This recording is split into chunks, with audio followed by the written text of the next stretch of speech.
Usually in the morning on 40 meter, I have noise level of S9 and I have a lot of difficulty in copying stations which are below S9.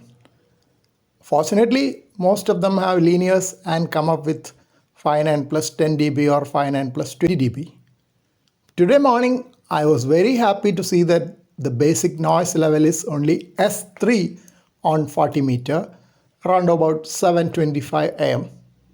I could see the S meter needle swinging nicely from S3 to S9 when I was copying stations on 7055, our usual morning rack 2 frequency in this region.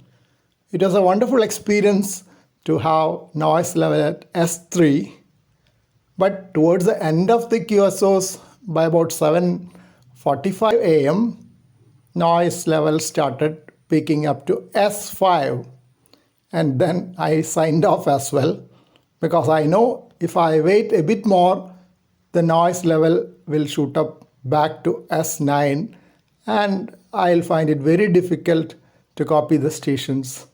So I thought of stopping the QSOs when the noise level was S5. Thank you.